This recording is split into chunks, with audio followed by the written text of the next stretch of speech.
I'm Chase. And the guys at Return to Strength wanted us to do a quick little video on our journey through Chase's transition and how that's affected our mental health. So Chase and I have been together for over 3 years, and when we first started dating, he was presenting as female. Yes. Our relationship went really well for a while, and then about 2 years into our relationship, I'll let Chase talk a little bit more about that because that was kind of his thing. So 2 years into our relationship, we were obviously ready to get engaged and become like a family.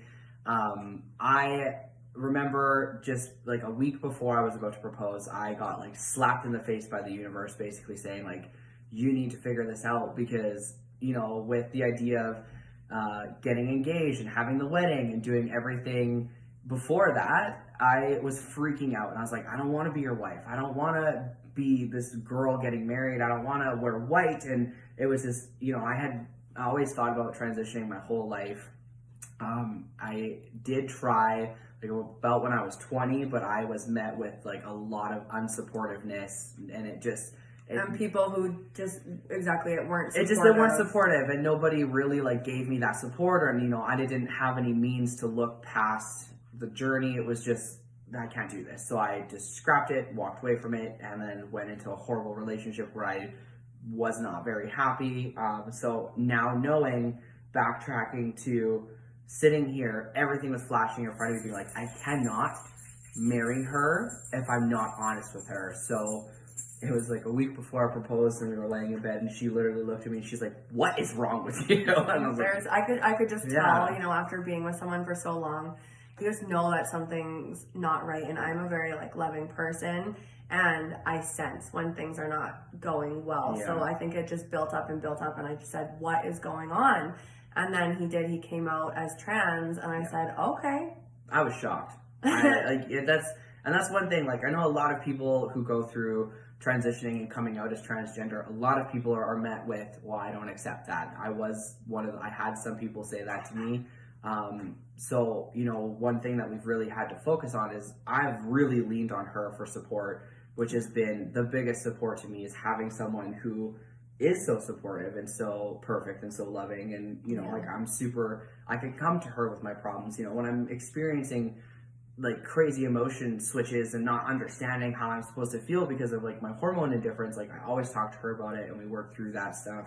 Yeah, I think it's really important. Like, you know, not everyone has a partner, but you know, there's friends or family, and I was really his strength. You know, he is, you know, that doesn't mean he's not a strong person, but I was really there to give him the strength and help him, you know, realize his worth, and that like he can do this. And I think at the end of the day, you finally, you know, hit your breaking point where you needed to be strong, and you needed to finally live in the body you always wish. And then you came out as trans, and then, you know, here we are 1 year later, well, just over 1 year later on testosterone. And, you know, it hasn't been perfect. We do share a lot of that on our Instagram, that, you know, it's not perfect. We do constantly have to be there for each other. And I do, you know, he has to make sure that he's there for me, and I make sure that I'm here for them, because strength through transitions or just a good marriage or relationship is just so important, that we have to make sure we're, you know, constantly, you know, standing up for each other and supporting each other, and making sure that he does have that strength to go on, because, you know, it is hard, you know. And that's the thing, is that if you don't have somebody in your corner the way that I did, and you do have to go through this alone, like the best thing, that even when I was still with her, you still have to think about, you know, where you're going to. And yes, it can be hard, and yes, you know, it can seem like it's forever away, and it does definitely feel that, but you're always one day closer to the person you want to be. And that's one thing she always said to me, is that, you know, it's one step closer, it's one day closer, it's one more step until you get to be who you really want to be. Because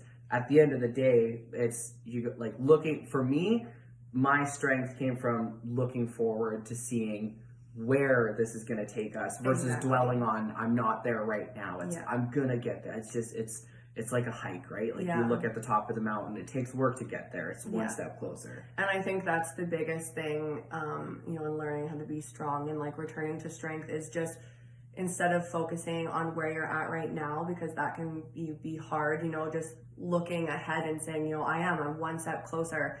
You know, today is a new day. I'm one step closer to being who I want to be. And I think that's a great way of looking at it. And I know it's helped you a lot. Yeah. And it's hard. And I know, like I said, if people are by themselves, friends, family, whoever it is, just get that support system. And that way you can live your best life. And just remember, like, it always does get better. Like, you know, it's a saying in the community, it has been for years, it gets better. And ultimately, it has gotten better. With you helping me and going through that, like, there's been a ton of tough times, but, you know, at the end of the day, it always has gotten better for us. It always gets better. I I love you. I love you. Thank you guys for watching. Thanks.